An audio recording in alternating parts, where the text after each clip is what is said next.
Khobor welcoming you to the English news from BTV Chattogram. Let's begin with the headlines. Chief Advisor Professor Mohammed Yunus holds emergency meeting over U.S. tariff increase.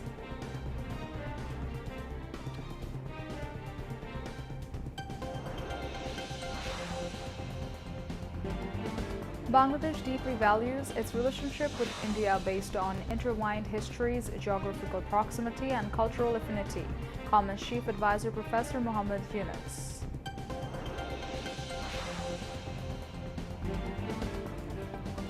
Chief Advisor Professor Mohammed Yunus and Indian Prime Minister Narendra Modi's meeting creates opportunity to warm up bilateral relations, says analyst.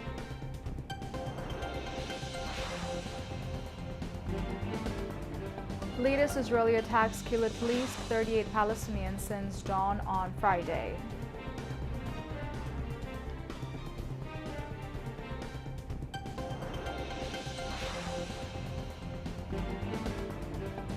And host New Zealand sealed 3-0 series whitewashing Pakistan with comprehensive 43-run win in third ODI at Mount Maunganui.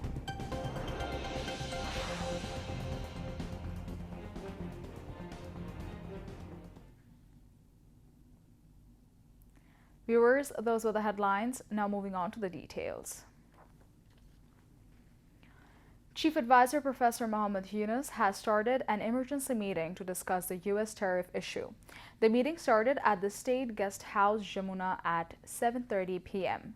Information Advisor Mahfuz Alam, CA's Press Secretary Shofiqul Alam, Commerce Advisor Sheikh Boshiruddin, Foreign Advisor Tawhid Hussain, Energy and Railways Mohammed Fawzul Kabir Khan, Bangladesh Bank Governor Hassan H. Mansoor, NBR Chairman Abdur Rahman Khan, CA's High Representative Kholidur Rahman, BIDA Executive Chairman Lokmal Hussain Mia, among others, joined the meeting. Earlier on 2nd April, U.S. President Donald Trump announced an increase of 37% in tariff on Bangladeshi products at a press conference in the White House. Chief Advisor Professor Mohammed Yunus and India's Prime Minister Narendra Modi held a meeting at Bangkok yesterday, the first time two leaders have met officially in a decade. The leaders of these two major South Asian countries greeted each other with mutual respect and a shared openness for dialogue.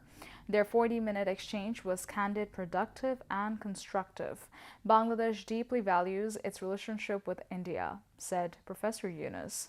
The deep-rooted friendship between our two countries is founded on intertwined histories, geographical proximity, and cultural affinity. Although this was the first direct meeting between these two heads of government, Professor Yunus emphasized that the countries have remained engaged in numerous bilateral interactions over the past 8 months.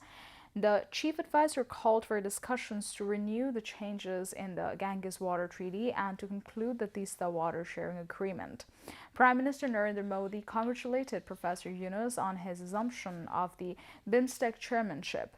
The Indian Prime Minister said New Delhi has always attached highest priority to its relationship with Dhaka. Narendra Modi recalled the global stature of Professor Yunus. He said, India would always support a progressive, democratic, and exclusive and inclusive Bangladesh.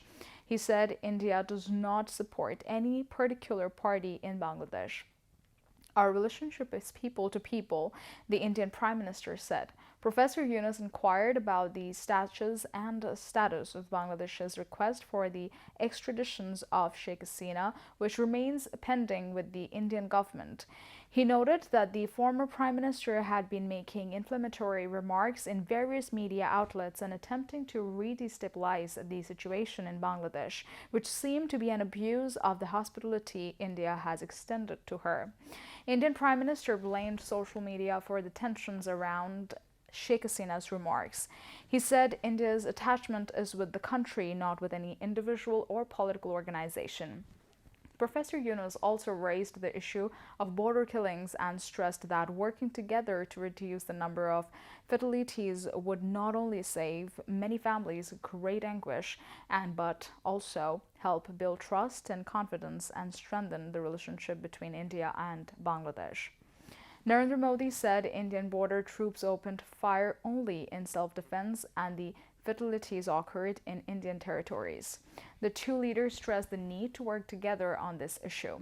Responding to Prime Minister Modi's concern over the condition of minorities in Bangladesh, the chief advisor said the reports of attacks on the minorities were hugely inflated and the bulk of them were fake news. He asked the Indian leader to send reporters to Bangladesh to investigate the alleged attacks themselves. The chief advisor said he has instituted an effective system for monitoring every incident of religious and gender violence in the country, and his government was taking serious actions to stop any occurrence of such incidents. Bangladesh Foreign Advisor Mohammad Tauhid Hussain, High Representative of Chief Advisor Dr. Khalilur Rahman, Indian Foreign Minister Subramanian Jaishankar, National Security Advisor Ajit Doval were among present on the occasion. Chief Advisor Professor Muhammad Yunus met with former Thai President and Prime Minister Thaksin Shinawatra at the Shangri-La Hotel in Bangkok on Friday. During the meeting, Professor Yunus inquired about the health of Thaksin, an old friend. Soon after taking office in 2001, then Prime Minister Thaksin visited Bangladesh and Grameen Bank with his colleagues and designed a microcredit program for Thailand inspired by the success of Grameen Bank microcredit program. Professor Yunus had been invited by Thaksin as speech guest in the national launching of the program that year. They also discussed the possible relaunch of the airline route between Chiang Mai and Chittagong, which had brought the flight time between Bangladesh and Thailand to 1 hour.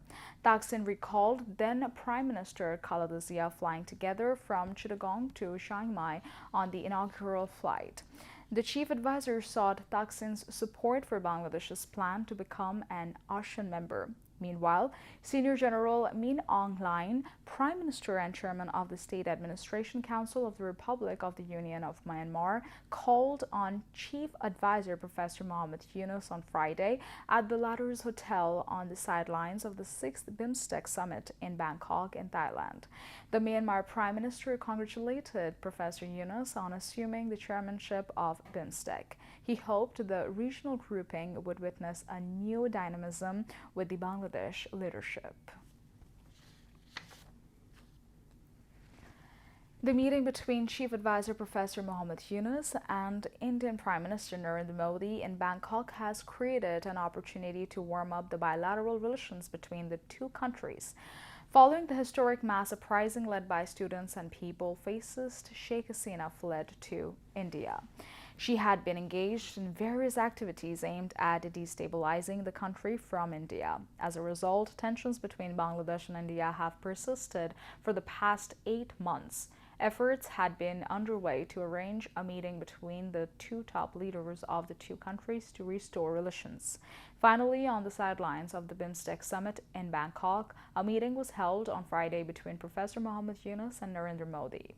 Analysts said that that meeting is undoubtedly significant as it presents a change to the cold relations between the two nations. They also said that maintaining good ties is essential for the interest of both nations. A strong Bangladesh-India relationship is not only important bilaterally but also crucial for regional peace, stability, and economic prosperity. Top-level discussions were especially important to resolve long-standing bilateral issues such as stopping border killings and finalizing the Tista water-sharing agreement.